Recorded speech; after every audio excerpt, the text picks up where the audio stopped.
Do you know? What's that? Why is it putting the presenter notes on the other display? Why is it putting presenter notes, or why doesn't it? Why is it? That's backwards. So I got to change which one is primary. Yeah, you can go into your setting, go into Keynote preferences, and there's a thing to like which display it goes on. There we go.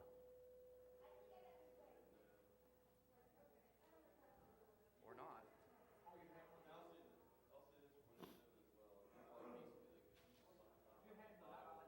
I couldn't even get my notes. It kind of sucked.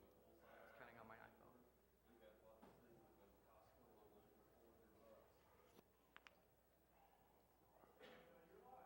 All right. Good afternoon, everyone.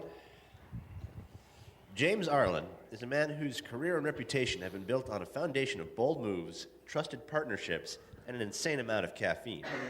He also has a great desire to mentor and a freakish talent for remembering every last thing.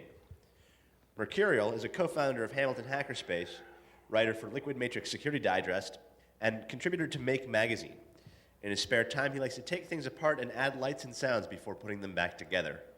Throw them in a blender, hit frappe, and the result is the speaker standing before you. Ladies and gentlemen, James Arlen.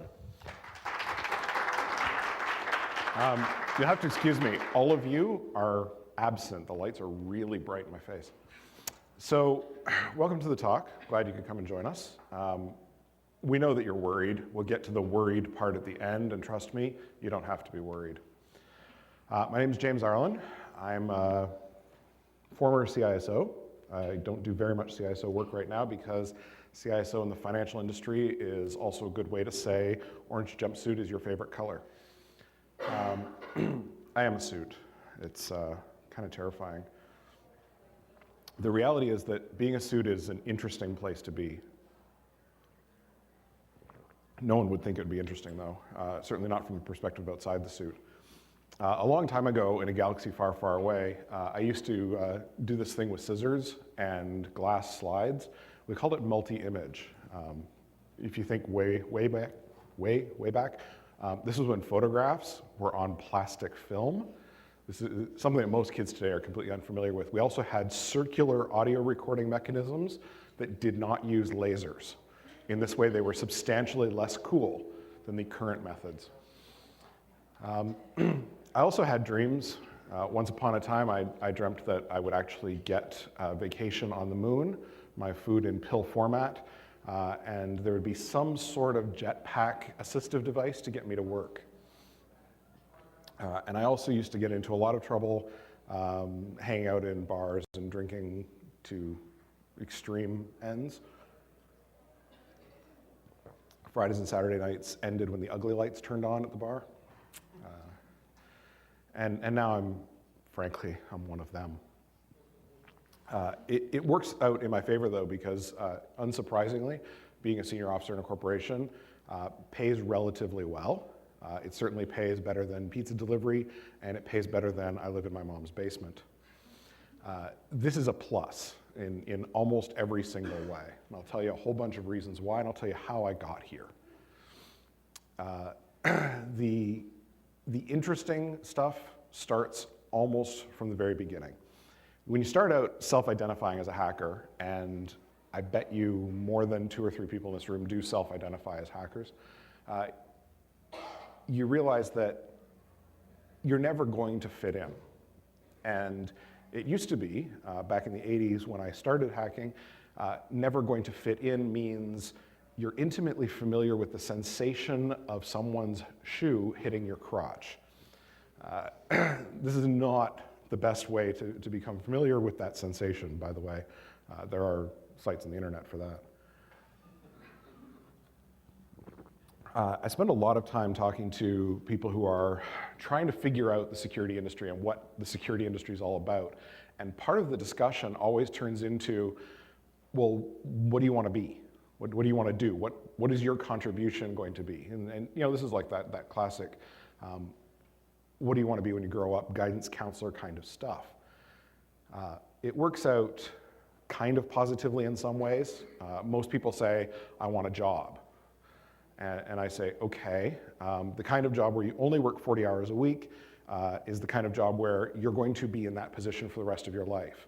And sandwich artist is not a position you want to have when you're explaining to your grandkids what you do for a living. Any real job these days, minimum barking figure, presuming you can still walk to work, is you're putting in 60 hours. I choose to count my commute time as working hours because it's time that I'm spending doing things that are not interesting to me. And 60 hours is sort of you're just starting out.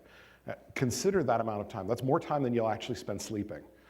And that's, sleeping is much more interesting than work, at least for most people. The reality is if you have a real job, you're working 80 plus hours a week. And what comprises real job is kind of like what comprises salary. Salary isn't the money that shows up in your bank account every 2 weeks. Salary is made up of a whole bunch of different components that include things like, do I have to dress like the rest of you? Salary is composed of things like, you put your office where? Salary is composed of things like, what do you mean only 2 weeks vacation? If you know anybody who's from Europe, they laugh and fall over when we talk about 2 weeks vacation as being normal. 6 weeks plus is normal. 2 weeks is not enough time to recharge. 2 weeks is what you use up on sick days, when your kids are sick, and Christmas. What's left over for your summer vacation is usually a couple of days, and you never get that downtime you need to recharge and fill the batteries back up again. The downside of security industry, of course, is that it comes with a bunch of negative things. And these negative things happen whether you are a participant in the security industry, so you're a consultant or you work for a vendor, or whether you are a user of security industry things, meaning you work in a corporation that builds widgets or loans people money. And it's a different place to be in, depending on which side of it you're standing on. The other end part is eventually all of the risks and all those probabilities associated with risk, the probability clouds collapse into a single point, which unfortunately is a very sharp point. It's usually located directly above your head. And that means that you spend a lot of time trying to make up for other people's issues. If you can handle 80-hour weeks and being on call for the rest of the hours and doing mind-numbingly horrible things for the first few years as you pay your dues, you're probably in a position where corporate InfoSec or security industry is going to be in your future. You are going to be stuck, though, because there's a number of bad sides of this. Because it's interrupt-driven, if you'd like that, adrenaline junkies, please apply, you're going to be stuck with problems. And I want to tell you a really funny story about finding 30 hours of work. A long time ago in a galaxy far, far away, or at a previous employer, I once underwent an experiment. I wanted to find out what my real contribution to the organization was. And so for a period of 1 week, I attended all meetings that I was scheduled to attend, but otherwise, I spent a lot of time hitting refresh on Slashdot, and at that point I was using Bloglines, RSS reader, for a whole week. Nothing bad happened. So either I was really good at my job in that I'd fixed things so that nothing bad would ever happen, or my coworkers were picking up a lot of slack and were actually getting really pissed off at me.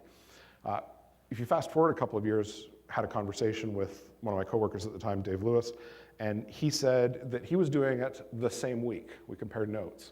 So the two of us were each not doing each other's job for a week. And that was great.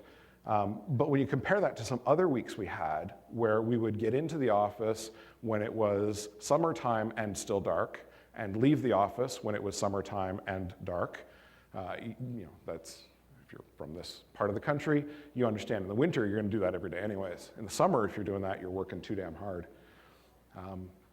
And we still didn't manage to get everything done. There's going to be a bunch of really scut jobs. These are some of my favorite things that I spend even today, doing all four of those things. It doesn't really matter where you are in the scale, you're going to be doing things like that. If you don't love typing stuff into Word, you need to learn to love it. I'm sorry. I've gotten to the point now where I've got a complete system worked out. I can type everything into Pico. Pico fans? We're the ones who stand out from the Vive versus Emacs debate. then paste it into Word and fix all the formatting, or have someone else do it for you, which is even better. Text files are your friend. The other downside of all this is you need to keep scrambling. Did everybody know how army ants get from one side of a river to the other? Has anybody seen the video of this? So army ants are vicious. You can literally dynamite bridges and they will still get across rivers. And the way they do it is they form this ball and they just keep climbing. So the ball looks like convection currents, where the army ants are climbing up on top of each other. All the army ants on the bottom, of course, drown, but the army ants that were successful in climbing managed to get to the other side of the river and survive. As it turns out, this is what you've got to do in the corporate world. You have to stomp on other people in order to survive. You have to be sort of prepared for that. You also have to have ethics. You will be asked to do something that you do not agree with. And you need to decide what your threshold is for, I do not agree with that. One time working a consulting job, doing pen testing, and the CIO wanted a section of the report just, to fall off the side of the, just delete, it'll be okay. And that was the section of the report that proved that he hadn't been doing his job for about 3 years. And I decided that it was really down to, do I delete this chunk of the report and try and walk away, at least notionally clean, or do I leave it in and have this guy lose his job? And I chose the third option because, well, when I was very young, I wanted to grow up to be Kirk. And I said, you know what? The company I was working for, I was senior enough that I could say, we don't need the money. We're walking away. So we walked away, pen test done to the point where the report was ready to deliver, and we just literally walked away and said, we're firing the client. We're done. You've got to be able to make that decision at a personal level. You've got to be aware that you're going to, at some point, issue a report or a recommendation or a statement that is going to cause 100 people to lose their jobs. And you can think about what the personal impact of losing your job would be. If you're like me and you're a family person, it affects not just you, but the 3 people who are standing behind you. And you've got to be aware that at some point, you're going to level the laser finger of death, and 100 people and everybody who's dependent upon them is going to be suddenly looking for something to do. And I just sidestepped that by having a very small process that runs weekly that just evaluates whether or not I've survived the week. You can try that, it doesn't always work. So how many people, not that I can see hands because these lights are like freaking lasers, how many people have a job where security is only part of it, but they'd like it to be all about security?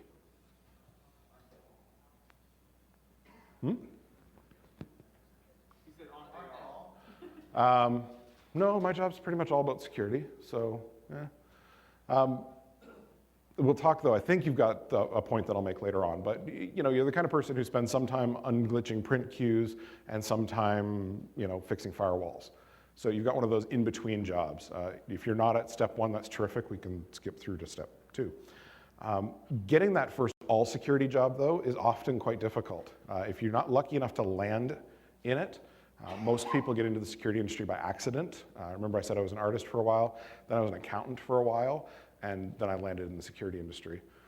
And that happens usually for most people. Getting that first job is hard. I'm working through this with a couple of people on a mentoring basis right now, and you've got to get your stuff together. It comes down to just that simple. You've got to do the work part of it. It's hard to get the last point through really clearly. If you feel that you need to aggrandize your capabilities or make yourself look better, you will get caught. I know because I interview a lot of people and I always catch. At this point, you're doing all the things that you're supposed to be doing. That first job includes a whole lot of things like log review and metrics. And we're all sorry for that, but I can't make decisions with nothing. Somebody's got to do the log review and metrics. And if you do a good job, you'll get noticed and you'll be able to skip to step 2 faster. It also, unfortunately, means that you're going to have to do it the SANS way. I have a currently semi-personal hate on for SANS, so bear with me as I get through that. It's a personal growth opportunity. That's how I choose to see it. But it means that state of the art is 6 years ago, and you're going to have to just try and keep up with it. I can't make the point more clearly about getting involved, though. This is your opportunity to have other parts of the organization see you as a value and not as a hindrance.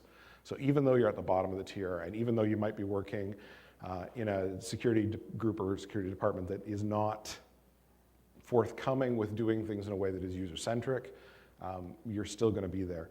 This is also your opportunity to be a generalist.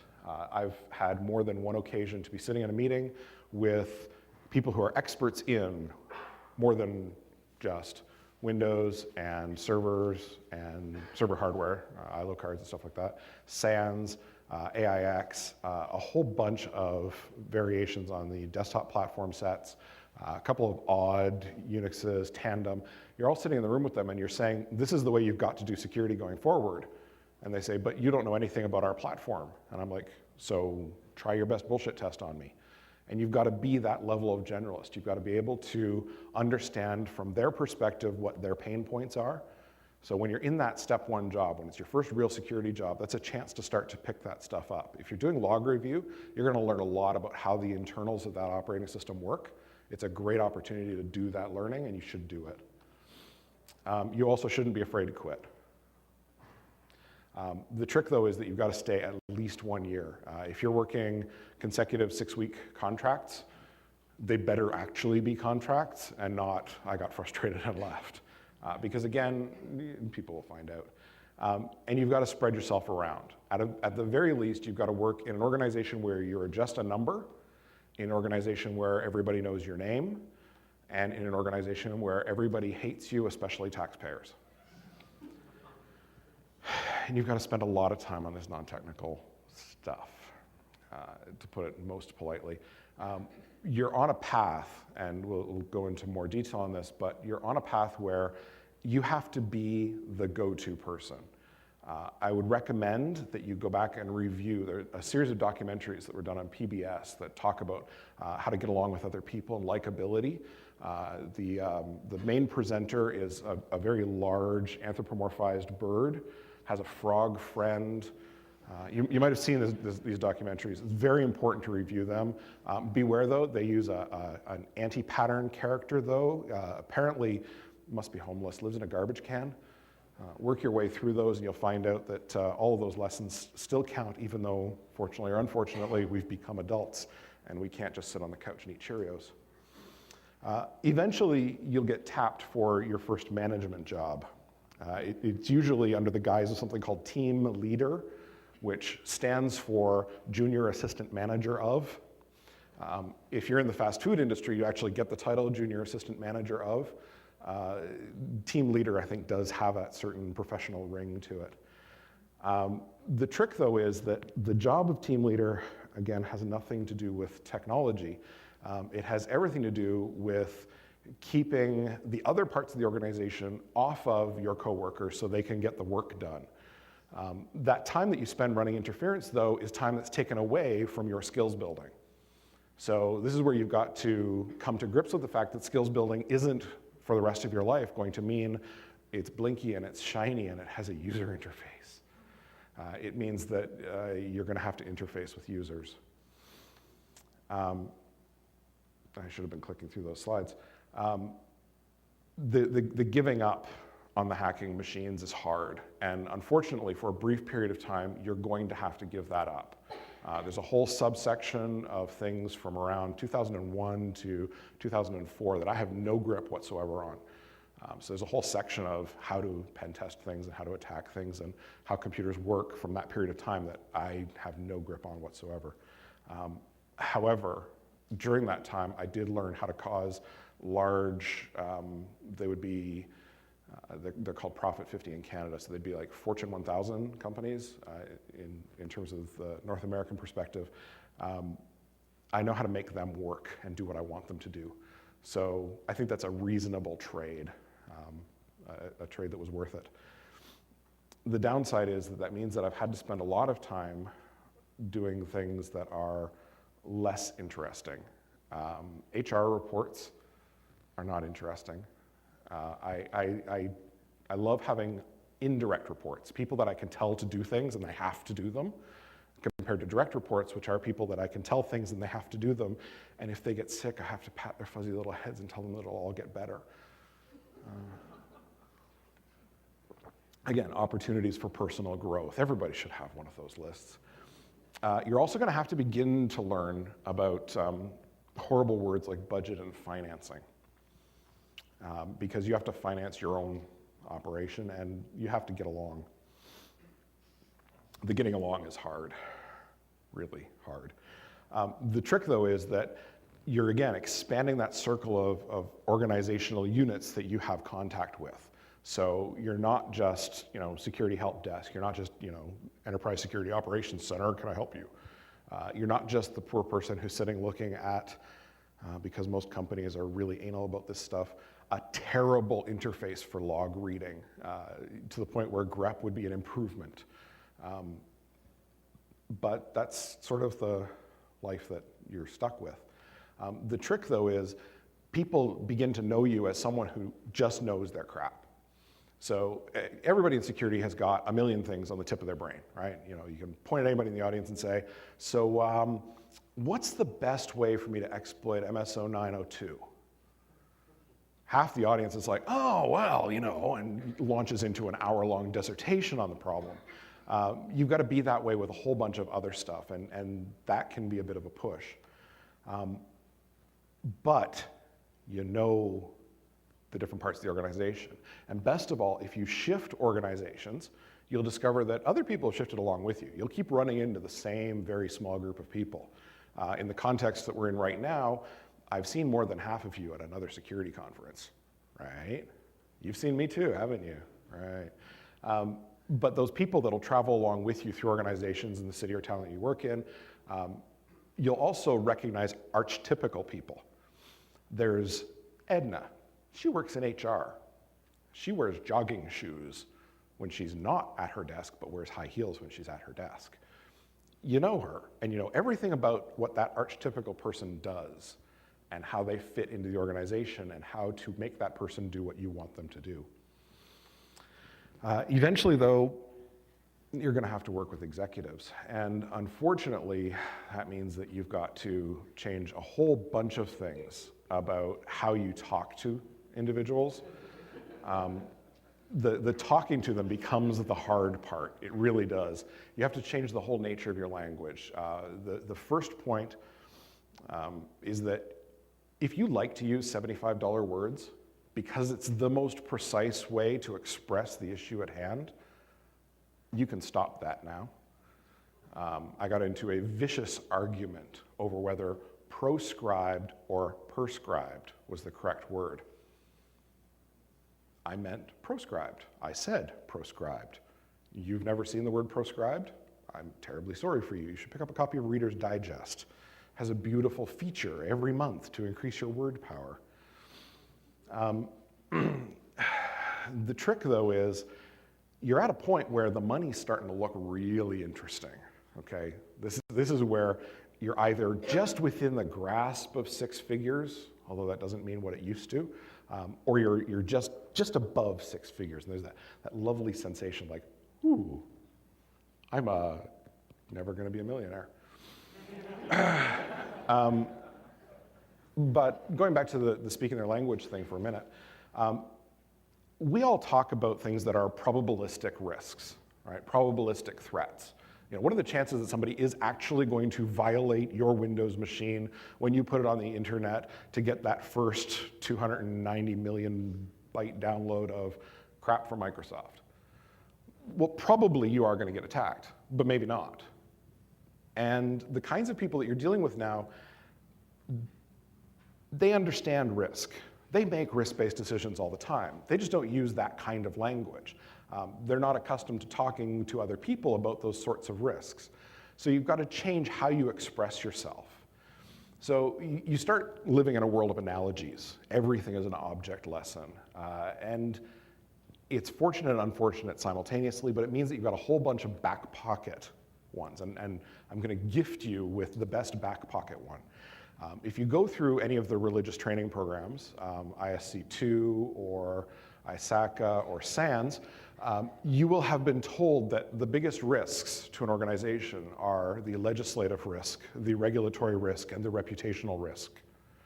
And if you go and try and explain that to an executive and say, I'm really concerned about our legislative, regulatory, and reputational risks, the executive is going to look at you like you've got 11 heads, dismiss you as irrelevant, and go play golf. You can express it in a completely different way that says the same thing, but has an awful lot more punch. You could say, sir or ma'am, I'm concerned about 3 things, and there's 3 things that I want to do for you. I want to protect you from orange jumpsuits, from losing your house, and most of the time from looking stupid. What I need budget for is to make sure that you never wear an orange jumpsuit, that you never lose your house, and we'll negotiate how stupid we're willing to look together.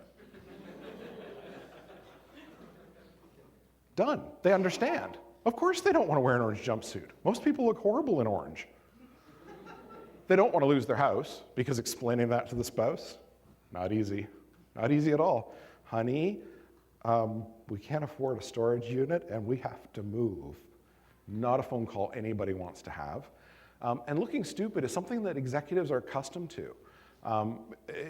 Not that every executive you meet is like me, stuck in the parenting world, but in the parenting world, you look stupid all the time, right? I don't know how many of you have kids, but when you're out in public with your kids, you're like one of the gang, right? You're perfectly willing to look stupid and do dumb stuff. Executives are willing to do that at a certain level as well, in a business sense. They're willing to say, you know what, I'm gonna have this brilliant idea, and I'm gonna lay the line down in the sand, and I'm gonna say, we're going to have open podless offices. You know, this has been done before. Big ad firm did it, sort of lost their contract with their main supplier. But you know, you can make those sorts of things that are potentially very foolhardy, and they know how to weigh the risks when they're going to make those decisions. You've just got to help them talk that way. This is also a good time to go back and look at your education. If you don't know the difference between a debit and a credit, you need to know the difference between a debit and a credit.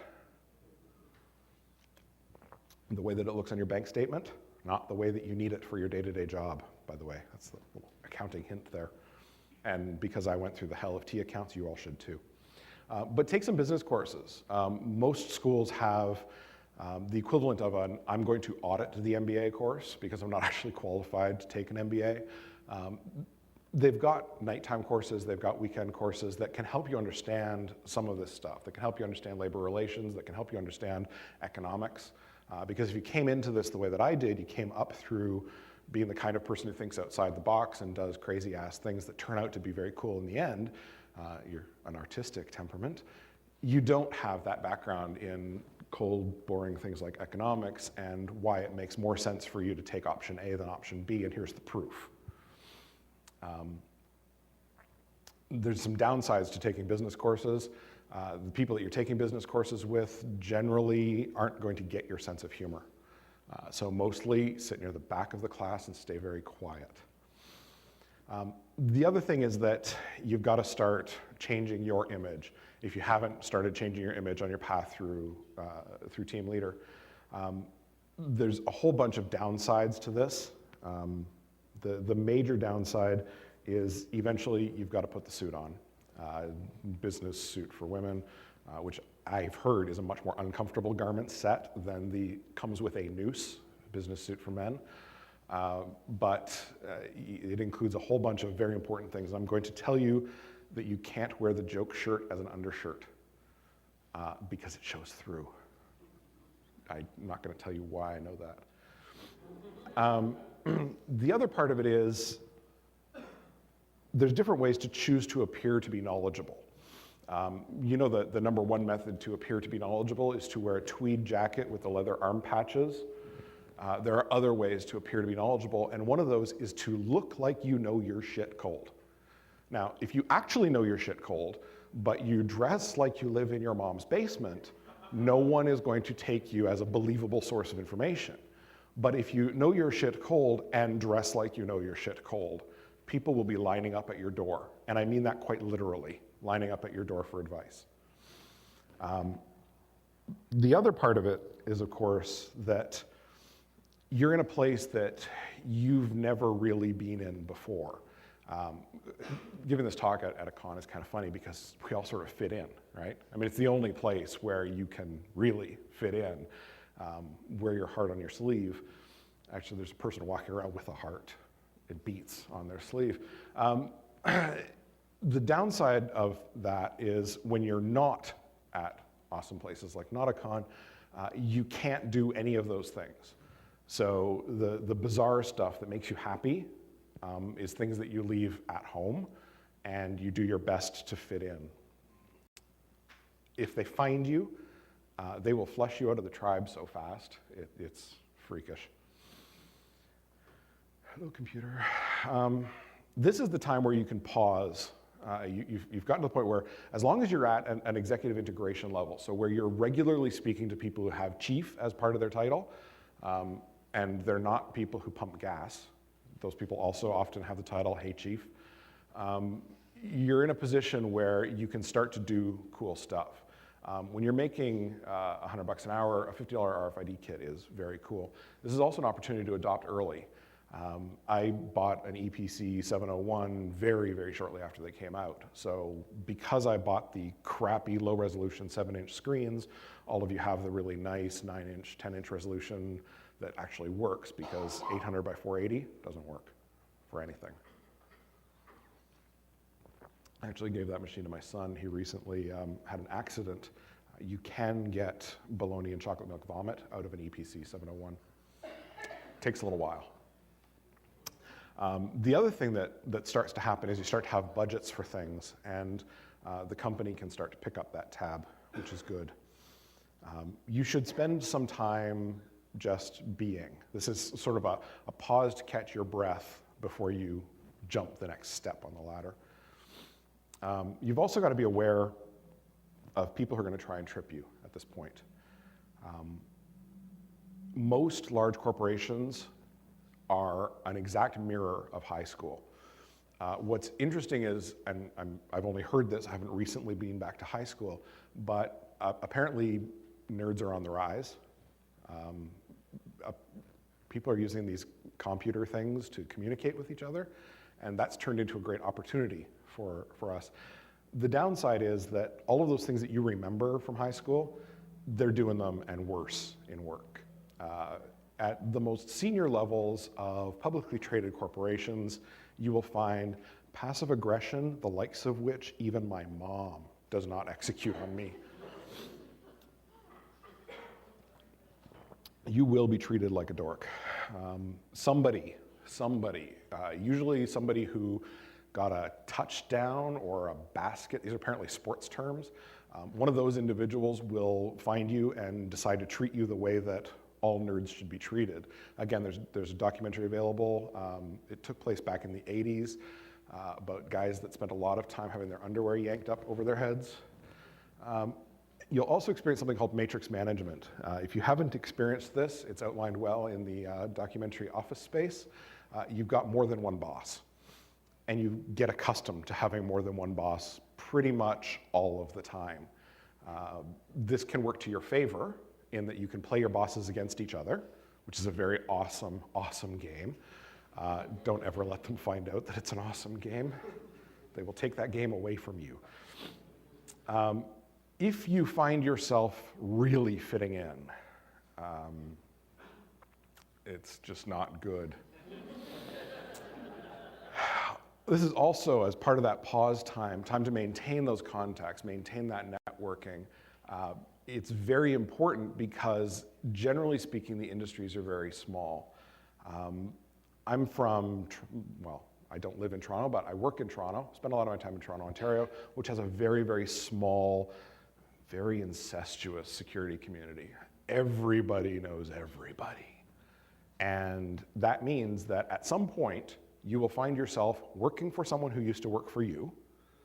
You will find yourself needing to sell something to someone that you once really pissed off, or you're not going to make your quota and you're not going to get paid. You may find yourself in a position where you get to not buy someone. Either you don't hire them or you don't purchase the product that they're selling because they ticked you off in the past. These are all great opportunities, again, sometimes for personal growth, but times where you need to maintain that network and find out where people are shifting to. Because as those shifts happen, you start to find interesting possibilities, especially possibilities for your future. The downside is that there's also these professional associations. Some of them are great. Sometimes you'll find a group of people who do what you do, and you can get together and talk about stuff. That doesn't happen a lot in the security industry in a geographic confined area because you generally can't talk to your competitors about how you do security. So you'll find that for the most part, the professional organizations that you're involved with tend to be quite large. Opportunities to shoot the shit and say, how did you approach that situation are going to happen at large conventions like next week's RSA or Black Hat. There's certainly people who have come to NOTACON that I've either talked to or want to talk to about specific problems and how they approached them. But the local ones, it's sometimes an issue. And to a greater or lesser extent, you can use the beard hair analogy for this one. You guys know about the beard hair thing? If you go into a professional group and there's more beard hair happening than you're comfortable with, there's sort of a threshold. If it's every other person, it's okay, but if it's only one person who remembered to shave, generally you're looking at a bunch of people who aren't working in the industry and or ex-BBS and CB radio fanatics. They like to think they're in the security industry, but they're really at the edge periphery of updating people's antivirus for them at their houses.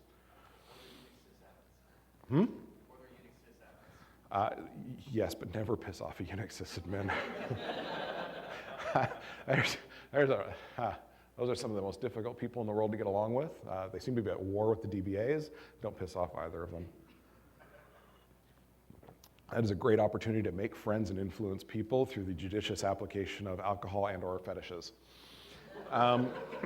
Spend a whole lot of time helping out people that are at step one. And this sounds altruistic and socialist and use whatever other kinds of ists you want to add in there, but it's very important because at some point you were a step one, you were trying to get that first security job, and either somebody helped you or nobody helped you. And in either one of those cases, you owe it to karma and the universe to unglitch that. And this will come back and pay you off later. Because if nothing else, you may find yourself at a point where you need to ask someone that you could have mentored for work. And that person will say, I needed you and you didn't need me, screw you. And that happens, that odd upside down thing happens way more often than you think it could. Because to a greater or lesser extent, the security industry is actually pragmatically built upon capability, not on your simple ability to outlive. Compared to other industries where seniority just comes from age, in the security industry, seniority comes from skill. And it's very odd, and we need to make sure that we don't lose that. You will eventually arrive. For some people, this happens very quickly. Other people, it happens more slowly. It depends what your personal arc is. My arc was fairly sharp. It took me less than 15 years to go from an accountant to a CISO. It may take you shorter, it may take you longer. It may be how you define CISO. For me, it was publicly traded financial institution. As long as I was the one in charge of security at that, that was my, I've arrived. I expected it would happen when I was 40, it happened when I was 34. So it could happen to almost anybody. The upsides are really awesome. The most awesome upside is you'll discover this thing called compensation negotiation, where it no longer matters what band you fit in or what the person who used to have the job got paid.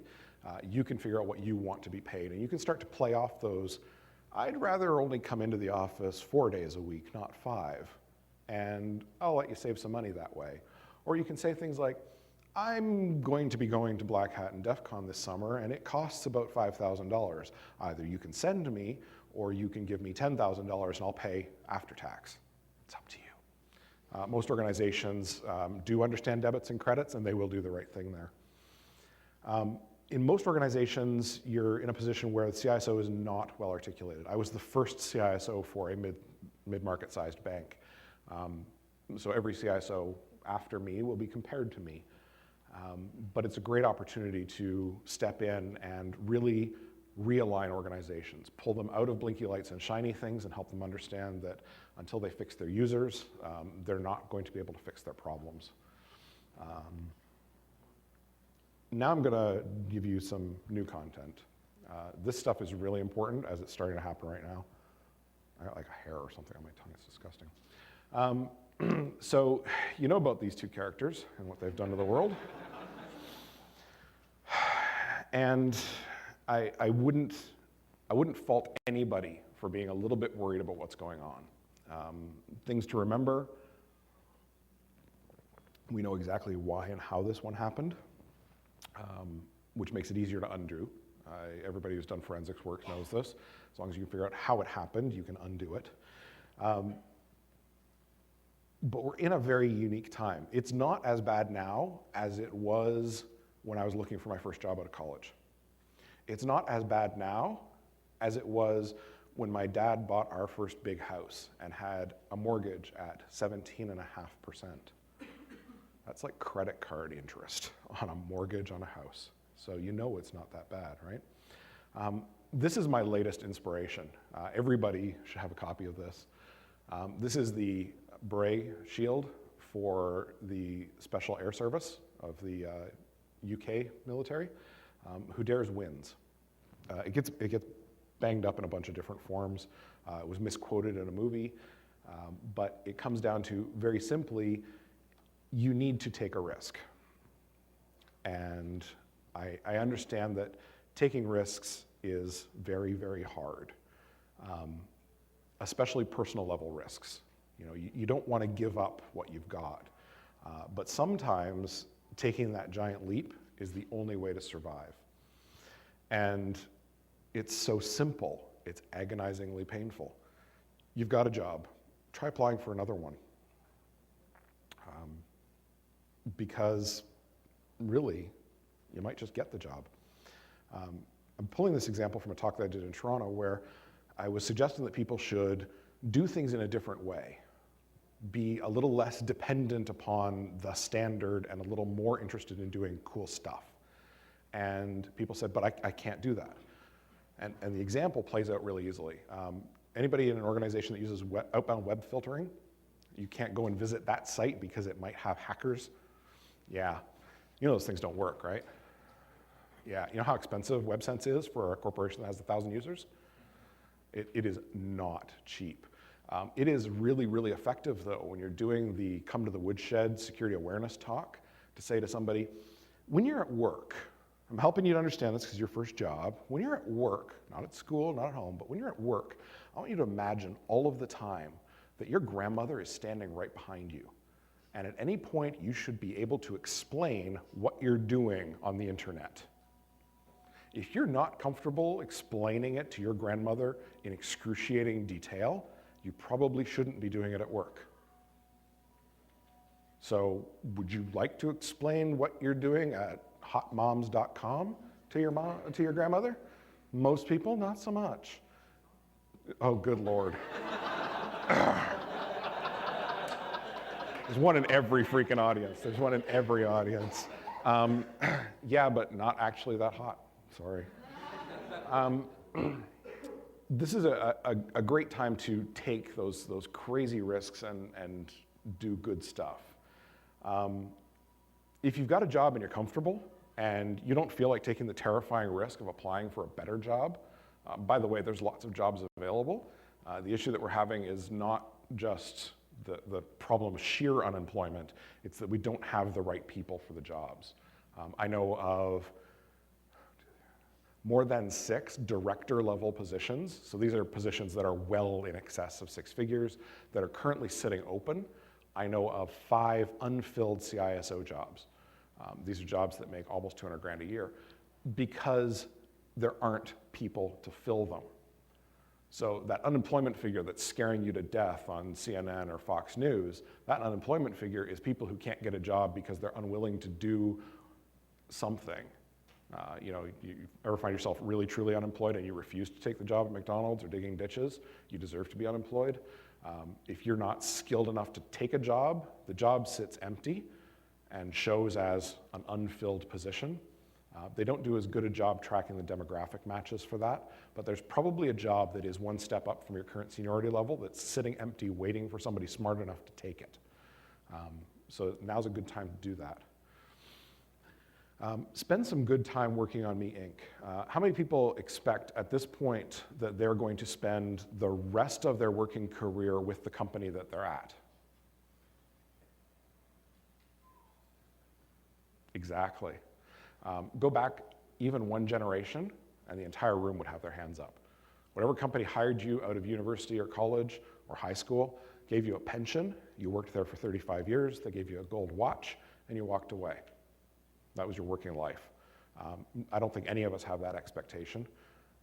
I'm on career number 4 or 5, depending on how you count it, in my mid to late 30s, and I expect that I'll be working for the next 40 to 50 years. I don't think that it's going to end at 65. I'd love that it would. I'd love to be partially retired, but I also know that I'm going to be working a long time. And Me Inc. is the only company I really care about. Organizations have proven that they don't have loyalty to you. People can purchase my loyalty for a certain period of time and at a set price. I'm sure most of you are the same way. We follow the mercenary code. I will work for you. I will follow your rules. I will drink your Kool-Aid. I will rah-rah at the company events until you stop paying me, in which case I'm going to move on to other cool stuff. This is a great time to catch up on education. Education is expensive. There are other ways to educate. One of my most interesting time periods in my life was when I was working as a consultant, and I was keeping ahead in the same way that all of my high school teachers did. They were one lesson plan ahead of the class. I was one chapter in the manual ahead of the client.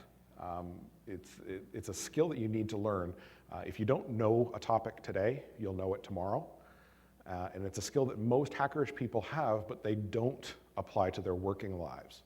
Have you ever come across a problem and you've researched it until you were an expert? You've done it in a very, very short period of time, not because you had to, but because you wanted to. All the heads should be nodding. You've all done this, right? Something caught your interest, and 2.5 weeks later you came up for air, found out that you hadn't showered in 2.5 weeks, but you know everything there is to know about that topic. We're all that intrinsically built that way, and you can teach yourself just as effectively. You can look up something called the Personal MBA Project, which is the reading list for an executive MBA program.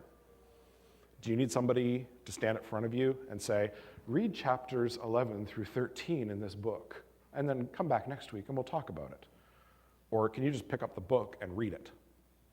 And most of you read at rates that would shock university people. So pick up the list, read all of the books. The first few aren't going to make any sense at all, but eventually the connections will start to happen. This is a great time to do that. You can also do the, I'm going to take a course at a university library method. If you don't live near a university library, pick a really big public library. Close your eyes, walk around, stop, turn, reach your arm out, grab a book.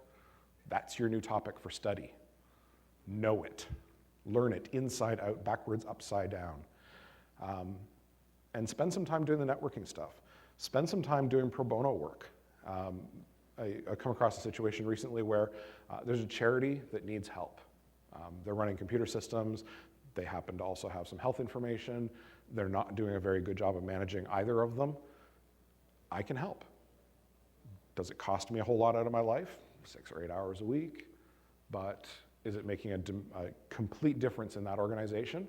Yes, because they've never had access to somebody like me, and they certainly couldn't afford to hire me. That's a time for you to step in and help out with that kind of stuff. The other part that is really key and really, really important is that information security is all about control. Vendors will argue this and tell you that it's all about compliancy or cyber something or other, but the control is the important part. When money or credit gets tight, organizations look to control. And information security folks can really help out. You can find inefficiencies just by looking at gross systems. Because in most organizations, it's only the InfoSec people that have the gestalt of the organization, where they understand all of the moving parts. Organizations tend to be very siloed, and most people only have to know their silo. This happens in the IT group, this happens in the business groups, it doesn't matter where you look. Operations has no idea how their IT stuff interfaces with them. One part of the IT department doesn't talk to the rest of the IT department. You're in a place where you can help to increase control. The other thing that you can help out with is reputational risk, and that's the basis for credit. Is your reputation that you will pay, or is your reputation that you continue to build cars that no one buys? You're in a position where you can help to fix that. And very importantly, and I know there's some people in the audience who work in the security vendor industry, and there are some people in the audience who work for organizations that utilize security products and services. The reductions are going to happen in the sales forces and in the support forces for security product companies. So when you see that writing on the wall, and the writing on the wall is going to be really obvious after next week, RSA is big spend time, and RSA this year is going to look a whole lot different than it did 2 years ago. You're not going to see that same shrink in organizations that use information security because they've got legal and regulatory and reputational compliance issues to worry about. But I don't want to go any further into the security industry stuff. There's a whole nother talk about that, which I'll give you if you really, really, really want to hear it. It gets really, really, really ranty in the middle. Any questions? And remember, I can't see any of you, so you're just going to have to, that side, somebody speak up. You mentioned... Oh, here comes a microphone. You mentioned during your career getting to the point of being team lead, and then you jumped up to CISO. Yeah. A lot of other areas you would expect to have a lot of management positions before getting from one of those to the other. A lot of people in InfoSec have kind of jumped quickly. I just wanted, what are your thoughts there? What typically do you think steps in between should be, or how do you make that jump from first management to CISO? It's that executive interaction position. It's that you're the manager of compliance, or you're the manager of perimeter protection services, where you're at a point where you're a direct report of a CISO or a CISO-like position, and you're regularly speaking to other parts of the organization about initiatives and about things that are happening. So those management middle layer jobs, and it depends on the size of the organization and how many layers of management they have. They're generally called either manager or director positions. That's where you're going to be able to pick up that kind of stuff, and that's where you're making friends and influencing people is happening. You find it's easier to make that move inside an organization or jumping to a new one? It's probably easier in both cases than most people think. If I had to pick, I'd choose to do it jumping from organization to organization.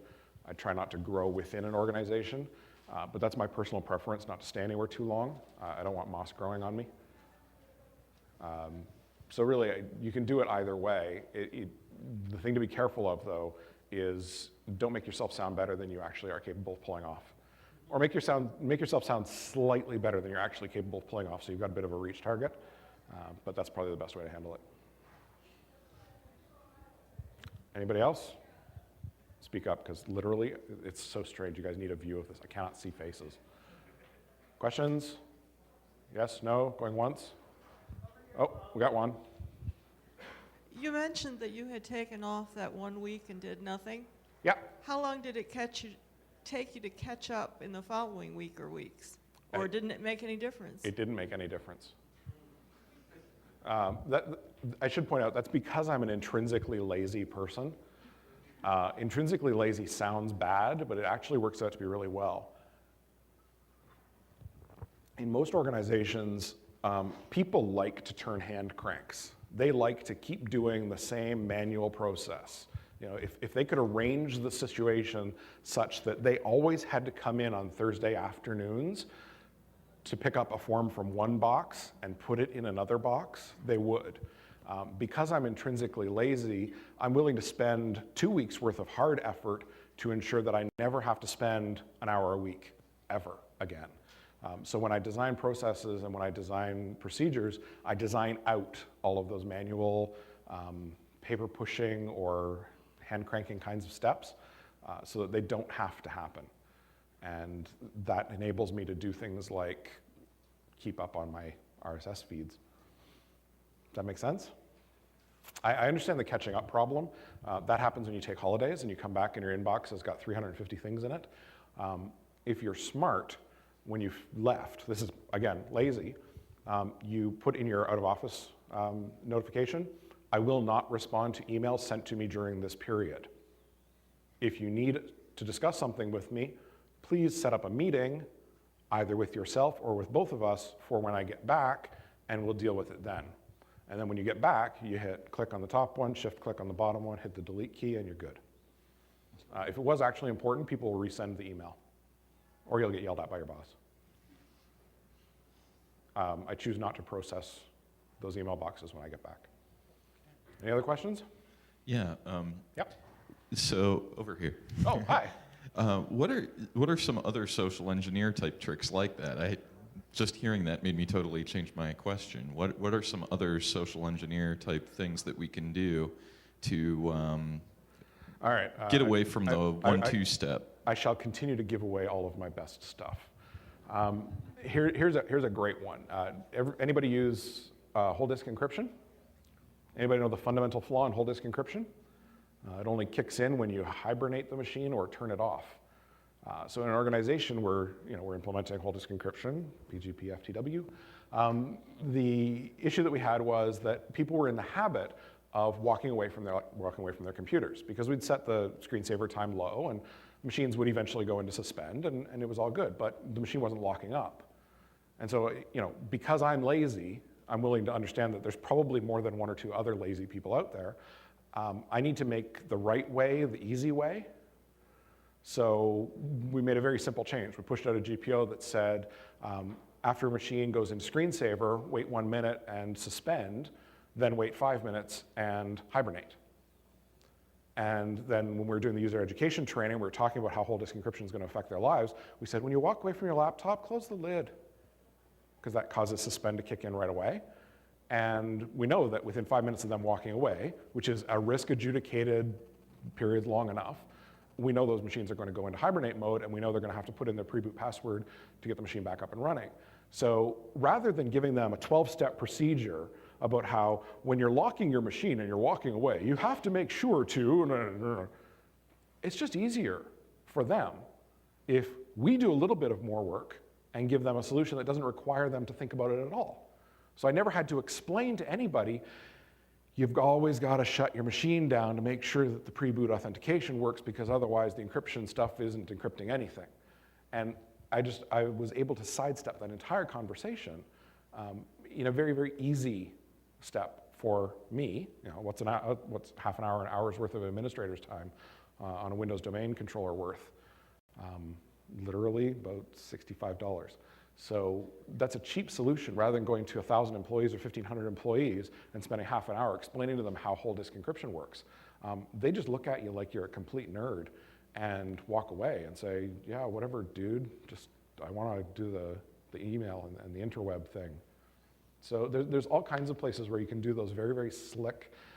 They end up being either gratuitous or really awesome hacks, but they're very effective hacks because you've managed to make the security policy something that doesn't have to be enforced. It's auto-enforcing or self-enforcing. Does that make sense?